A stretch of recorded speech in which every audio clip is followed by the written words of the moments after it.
नमस्कार, जय Hind. RV the vision के ऑनलाइन प्लेटफॉर्म पर मैं विवेक मिश्र आप सभी साथियों का स्वागत करता हूं। पिछली क्लास में हम लोगों ने भारतीय संविधान और राज्य व्यवस्था से जुड़े कुछ महत्वपूर्ण बातों की चर्चा किया था। आज की अपनी इस क्लास में हम लोगों को बात करना है सोर्स ऑफ कॉन्स्टिट्यूशन, यानी भारतीय संविधान के वो कौन कौन से सोर्स रहे हैं जहां से हम लोगों ने अलग अलग प्रावधानों को अडॉप्ट किया है और अपने देश के संविधान में उसको शामिल किया है।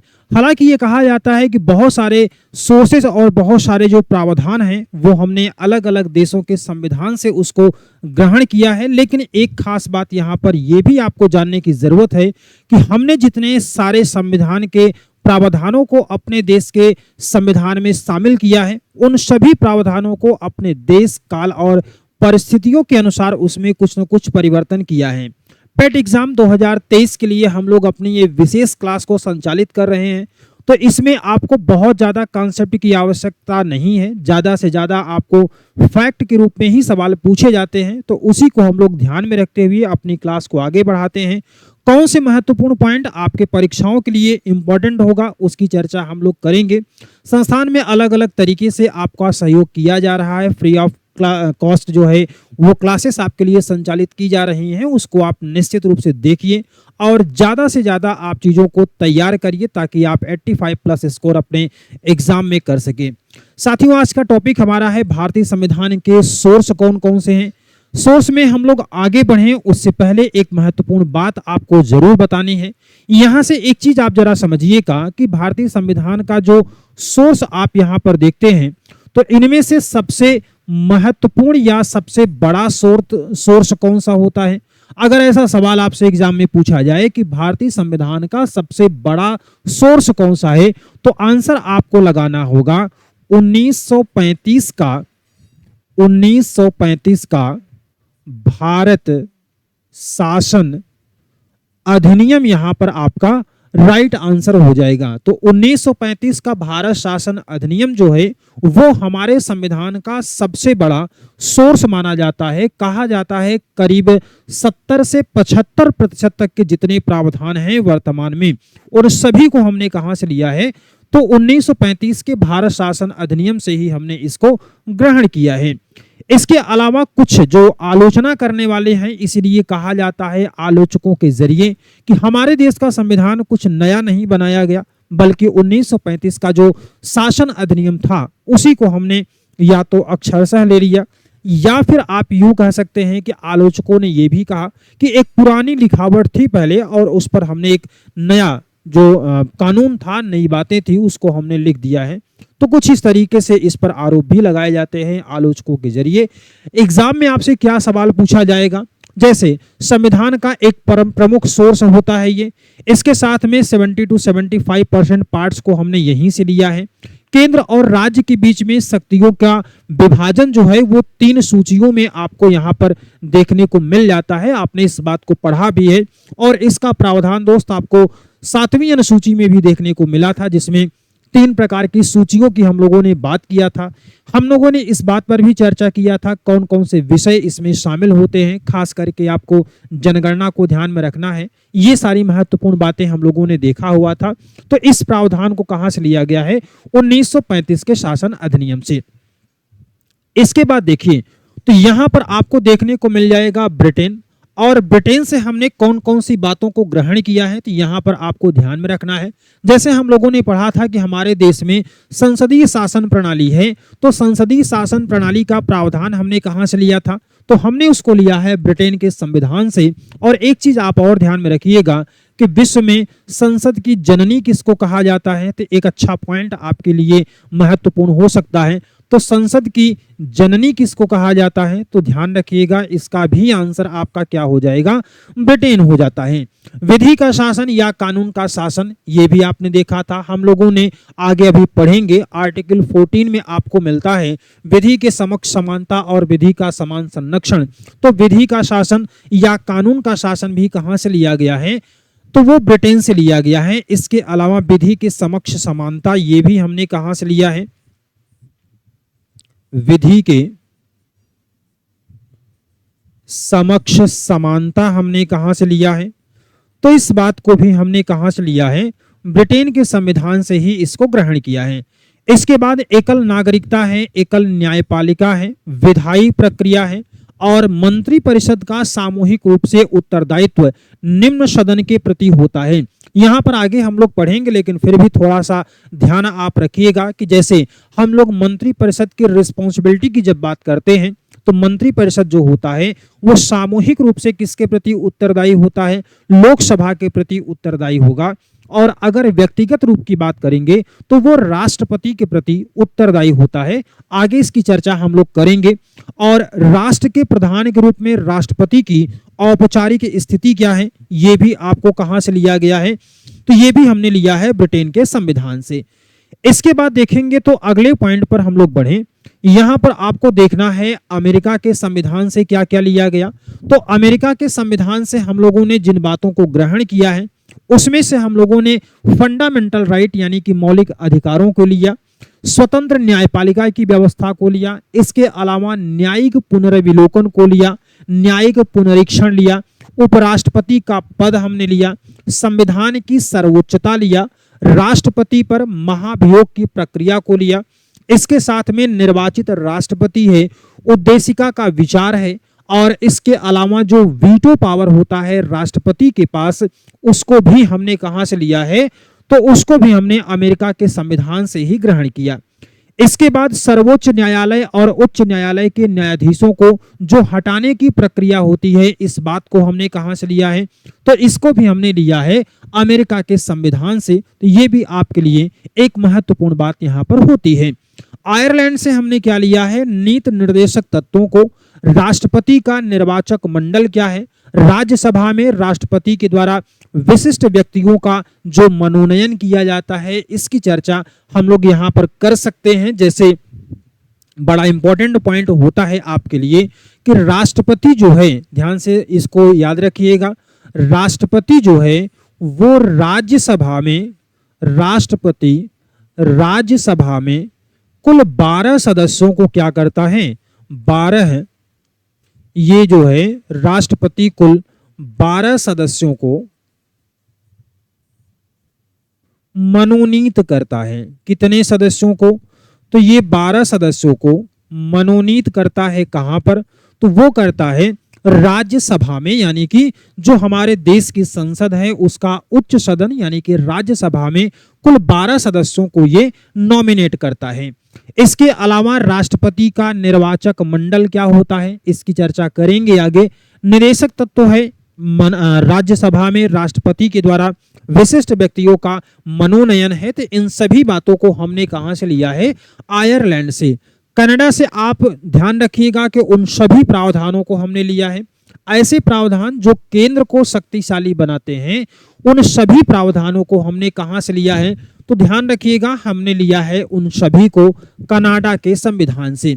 मजबूत केंद्र को स्थापित करने वाले तकरीबन सभी प्रावधान आपको कहां से मिल जाएंगे, तो वो मिलता है आपका कनाडा के संविधान से होता है।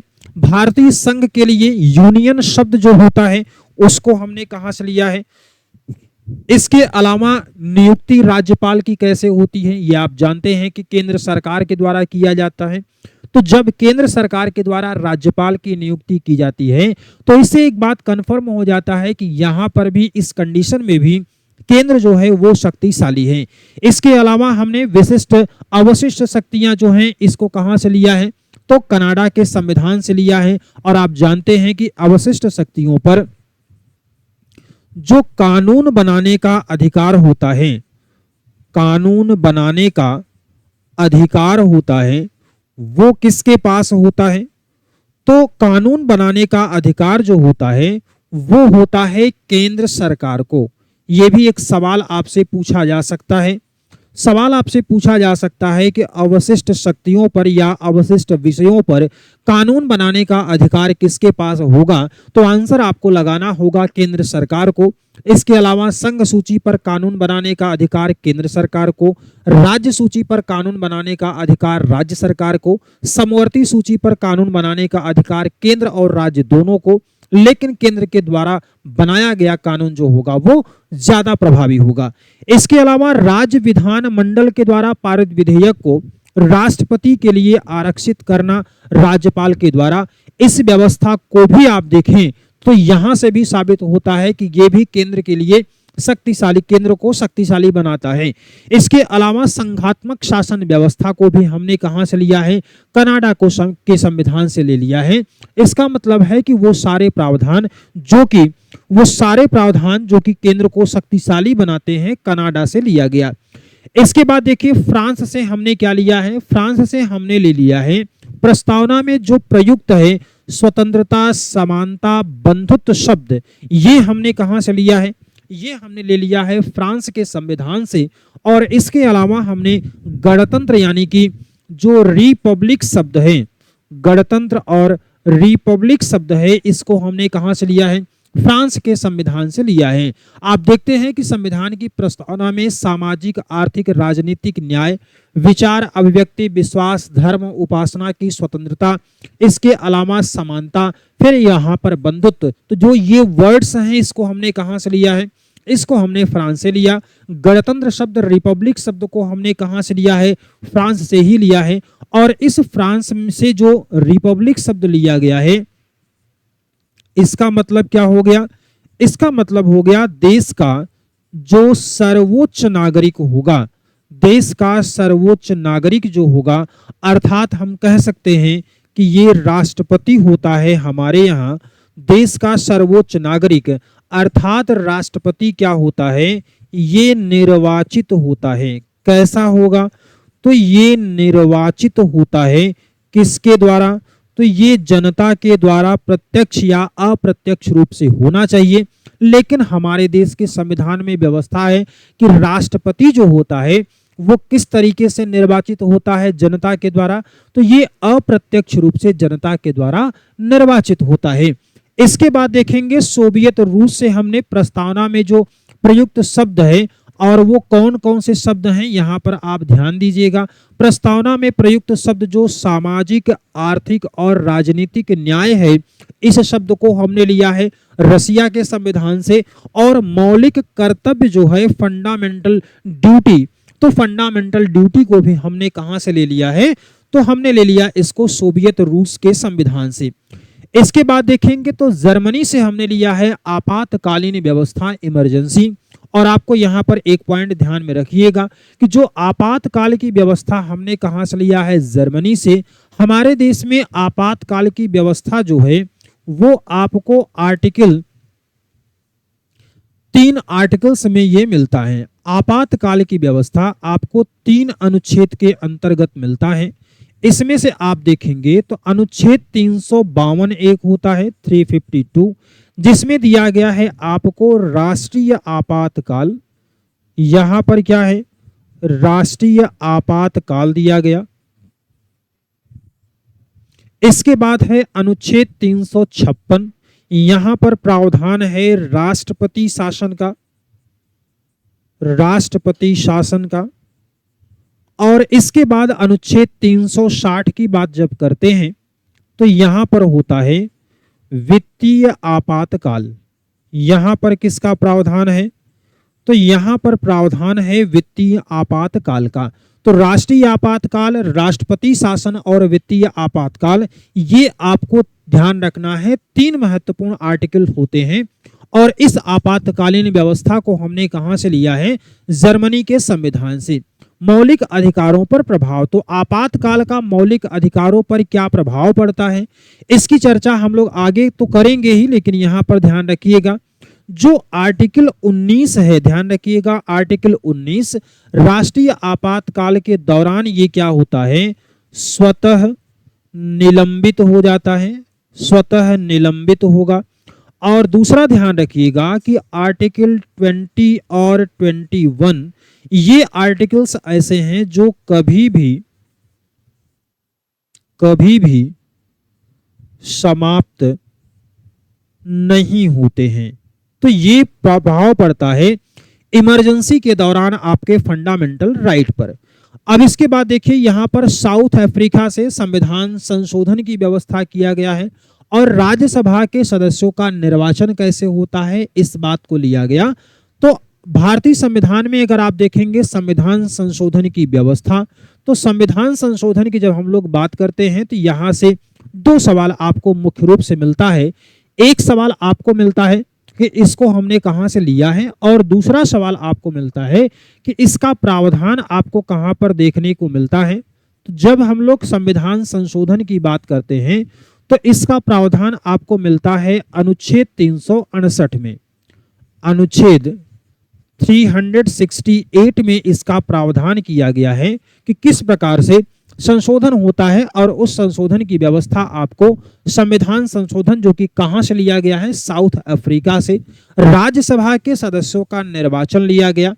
इसके बाद देखिए ऑस्ट्रेलिया से हमने क्या लिया है, प्रस्तावना की भाषा को लिया है, समवर्ती सूची को लिया है और संयुक्त बैठक को लिया है।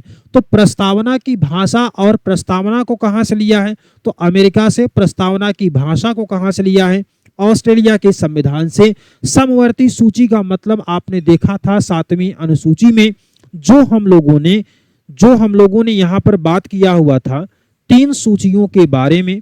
एक था आपका संघ सूची, दूसरा था आपका राज्य सूची, और जो तीसरा आपका था इसी को हमने कहा था समवर्ती सूची। तो इसमें से जो समवर्ती सूची है, इस समवर्ती सूची को हमने कहां से लिया है, इस समवर्ती सूची को हमने लिया है कहां से, ऑस्ट्रेलिया के संविधान से लिया है।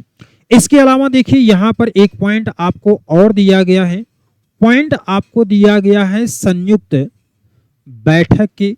तो जब संयुक्त बैठक की हम लोग बात करते हैं तो इसका मतलब क्या होता है, संयुक्त बैठक यानी कि ज्वाइंट सेशन की जब बात करेंगे तो लोकसभा और राज्यसभा की जब एक साथ बैठक होती है तो वहां पर आपको ये देखने को मिलता है। आर्टिकल की बात कर लें तो आर्टिकल 108 में इसका प्रावधान किया गया है संयुक्त बैठक का। इसके बाद देखेंगे तो अगले पॉइंट में आपको दिया गया है ब्रिटिश नॉर्थ अमेरिका अधिनियम, राज्यों का संघ। अब इसके बाद देखेंगे तो यहां पर आपको कुछ अन्य महत्वपूर्ण बातें जो दी गई थी, इन सभी बातों को आप ध्यान में रखिएगा, इतना ही आपके लिए इंपॉर्टेंट होता है। अब इसके बाद दोस्तों हम लोगों का जो अगला जो पॉइंट है, जो टॉपिक है, उसका नाम है भारतीय संविधान की प्रस्तावना। भारतीय संविधान की प्रस्तावना के बारे में कहा जाता है कि अगर संविधान को पूरा पढ़ना हो तो पूरे संविधान को पढ़ना संभव नहीं होता है, बट अगर आप प्रस्तावना को पढ़ लेते हैं यानी कि प्रीएम्बल ऑफ कॉन्स्टिट्यूशन को, तो वहां से आपको सारी बातें समझ में आ जाएंगी। कहने का मतलब है कि सेंट्रल आइडिया अगर देखा जाए कि संविधान की कहाँ मिलती है, या सार कहाँ पर मिलता है, या जो कुंजी है पूरे संविधान की वो कहाँ मिलती है, तो वो मिलती है आपको संविधान की प्रस्तावना में। तो महत्वपूर्ण होगा ये, यहाँ से कई सवाल आपको मिलते हैं और बहुत ही आसान ये टॉपिक भी है, ऐसा कुछ नहीं है कि बहुत टफ टॉपिक है। यहां से आप जरा देखिए, सबसे पहले प्रस्तावना के बारे में अगर हम लोग चर्चा करें तो यहां पर प्रस्तावना आपको दिया गया है। मैं हमेशा आपसे कहता आता हूं कि ज्यादा से ज्यादा कोशिश आपको ये करनी है कि यहां पर जितने शब्द आपको दिए गए हैं उन सभी शब्दों को आप ध्यान रखिएगा। जैसे कि यहां पर आपको जो भी शब्द दिए गए हैं इसमें आप देखें तो हम भारत के लोग दिया गया है। हम भारत के लोग, पहले एक बार पढ़िए इसको, हम भारत के लोग भारत को एक संपूर्ण प्रभुत्व संपन्न समाजवादी पंथनिरपेक्ष लोकतंत्रात्मक गणराज्य बनाने के लिए और उसके समस्त नागरिकों को सामाजिक, आर्थिक और राजनीतिक न्याय, विचार, अभिव्यक्ति, विश्वास, धर्म और उपासना की स्वतंत्रता, प्रतिष्ठा और अवसर की समता प्राप्त कराने के लिए और उन सब में व्यक्ति की गरिमा और राष्ट्र की एकता और अखंडता को सुनिश्चित करने वाली बंधुता बढ़ाने के लिए दृढ़ संकल्प होकर अपनी इस संविधान सभा में आज तारीख 26 नवंबर 1949 मिति मार्गशीर्ष शुक्ल संवत 2006 विक्रमी को एतद द्वारा अंगीकृत, अधिनियमित और आत्म अर्पित करते हैं। ये होती है आपके संविधान की प्रस्तावना। अब यहां से आपको ध्यान रखना है सवाल आपको कैसे मिलते हैं। तो सबसे पहला जो पॉइंट आपको दिया गया है यहां पर सबसे महत्वपूर्ण हो जाता है कि हम भारत के लोग, और इसी तरीके से होता है हम अमेरिका के लोग। तो we the people of India and we the people of America, इसी तरीके से दोनों जगहों पर आपको देखने को मिलता है। भारत को क्या क्या बनाने की बात कर रहे हैं, तो संपूर्ण प्रभुत्व संपन्न। हमने आपको बतलाया भी था संपूर्ण प्रभुत्व संपन्न का मतलब अगर आपको मैं फिर से समझाऊं तो यहां पर ध्यान रखिएगा, संपूर्ण प्रभुत्व संपन्न की जब हम लोग बात करते हैं तो संपूर्ण प्रभुत्व संपन्न का मतलब क्या होता है, सर्वोच्च सत्ता होती है। संपूर्ण प्रभुत्व संपन्न की जब बात करते हैं, संपूर्ण, ध्यान रखिएगा, संपूर्ण प्रभुत्व संपन्न की जब बात करते हैं तो इसका मतलब क्या होता है, इसका मतलब होता है सर्वोच्च सत्ता। इसका मतलब क्या होता है, सर्वोच्च सत्ता। और सर्वोच्च सत्ता का मतलब है ये दो टाइप का होता है, आंतरिक और बाहरी। आंतरिक का मतलब है कि अगर राज्य जो है वो अपने देश के नागरिकों को आज्ञा दे सकता है, आज्ञा के उल्लंघन पर उनको दंडित करने का भी अधिकार है। और इसके अलावा अगर बात करें बाह्य संप्रभुता की, तो कोई भी अन्य देश हमारे आंतरिक मामलों में हस्तक्षेप नहीं करेगा। ये आपको यहाँ पर ध्यान में रखना है सर्वोच्च सत्ता के बारे में। और यही जो होता है राज्य का सबसे महत्वपूर्ण तत्व होता है, जैसे जनसंख्या, भूभाग, सरकार और आपका संप्रभुता होता है। तो इनमें से सर्वाधिक महत्वपूर्ण क्या होता है, तो वो हो जाता है आपका संप्रभुता। अब यहां पर आप देखिएगा संपूर्ण प्रभुत्व संपन्न और क्या बनाने की कोशिश करेगा, समाजवादी, पंथ निरपेक्ष, लोकतंत्रात्मक गणराज्य, लोकतंत्रात्मक गणराज्य बनाने के लिए, और उन सभी नागरिकों को सामाजिक, आर्थिक और राजनीतिक न्याय, इसके साथ में विचार, अभिव्यक्ति, विश्वास, धर्म और उपासना की स्वतंत्रता की बात करते हैं। इसके अलावा प्रतिष्ठा और अवसर की समता। अब यहां पर आपको ध्यान क्या रखना है, सवाल आपसे क्या पूछा जाएगा, चूंकि हम लोग टू द पॉइंट बात कर रहे हैं तो टू द पॉइंट के अंतर्गत आपको दोस्त सिर्फ इतना ध्यान रखना है, इन सभी शब्दों का क्रम आपको पता होना चाहिए। और इसके अलावा क्या क्या मिलता है, समाजवादी है, पंथ निरपेक्ष है, गणराज्य है या गणतंत्र है, इसके साथ में न्याय है, स्वतंत्रता है, समानता है, इन सभी बातों का यहाँ पर प्रावधान किया गया। इसके अलावा अगर आप देखेंगे तो समाजवाद पंथ निरपेक्ष है। समाजवाद का मतलब हम लोग जानते हैं, पंथ निरपेक्ष का मतलब भी मैं आपको बता चुका हूं। तो ये आपको ध्यान रखिएगा कि क्रम इनका क्या होगा, यही काफी महत्वपूर्ण आपके लिए होता है। इसके अलावा देखिए यहाँ पर कुछ अन्य महत्वपूर्ण पॉइंट आपको मिलते हैं, जैसे अपनी इस संविधान सभा में आज तारीख 26 नवंबर 1949, तो ये संविधान हमारा बनकर के कब तैयार हुआ था, इसका भी जिक्र आपको यहाँ पर देखने को मिल जाता है। इसके अलावा आप देखिए प्रस्तावना के शब्दों का जो क्रम है यहाँ पर बहुत अच्छे तरीके से आपको दिया गया है, कैसे आपके एग्जाम के लिए सवाल बनते हैं। तो इन सभी का क्रम आप जरा देखिए, संपूर्ण प्रभुत्व संपन्न, समाजवादी, पंथ निरपेक्ष, लोकतांत्रिक गणराज्य, ये आपके हो गए। प्रस्तावना में 5 प्रकार की आपको स्वतंत्रताओं का प्रावधान किया गया है। इनमें से है विचार, अभिव्यक्ति, विश्वास, धर्म और उपासना की स्वतंत्रता आपको दिया गया है। दोस्त इसके अलावा संविधान की प्रस्तावना में 3 प्रकार के न्याय का भी प्रावधान किया गया है। और जब हम लोग बात करते हैं कौन कौन से न्याय दिए गए हैं, तो यहाँ पर है आर्थिक, सामाजिक और राजनीतिक न्याय। प्रस्तावना में आप देखेंगे तो 2 प्रकार की समानताओं का भी प्रावधान किया गया है, और वो होता है प्रतिष्ठा और अवसर की समानता। अब यहां से आप देखिए कुछ इंपॉर्टेंट पॉइंट आपके एग्जाम के पॉइंट ऑफ व्यू से महत्वपूर्ण होगा। जैसे प्रस्तावना की विचारधारा हमने कहां से लिया है, अमेरिका से लिया है। प्रस्तावना की भाषा को हमने ऑस्ट्रेलिया से लिया। प्रस्तावना में प्रयुक्त जो स्वतंत्रता, समानता और बंधुत्व शब्द हैं, इसको हमने फ्रांस से लिया है। प्रस्तावना में प्रयुक्त सामाजिक, आर्थिक, राजनीतिक न्याय जो है वो हमने कहां से लिया है, रूस के संविधान से लिया है। और प्रस्तावना में 2 बार भारत का उल्लेख है। संविधान में अंगीकृत, अधिनियमित और आत्म अर्पित करने की जो तारीख है वो ध्यान रखिएगा 26 नवंबर 1949 आपको देखने को मिलती है। अब यहाँ पर सवाल आपको आता है प्रस्तावना में संशोधन कितनी बार हुआ है, तो प्रस्तावना में अब तक संशोधन जो हुआ है वो कितनी बार हुआ है? एक बार संशोधन हुआ है। और उसमें से जो महत्वपूर्ण पॉइंट आपके लिए जरूरी है वो है कि 42वां संविधान संशोधन कब हुआ है? 1976 में। जब भी आपको 42वां संविधान संशोधन मिले तो इसको ध्यान रखिएगा 1976। और जब भी आपको 44th अमेंडमेंट मिले तो वहां पर आप देखिएगा 1978 आपको यहां पर ध्यान में रखना है। अब इसके बाद में आप देखें तो प्रस्तावना में कौन कौन से शब्द जोड़े गए थे जब संशोधन किया गया।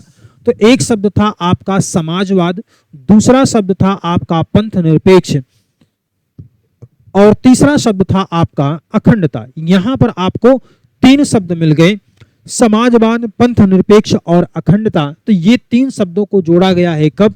42वें संविधान संशोधन के जरिए 1976 में इसको जोड़ा गया।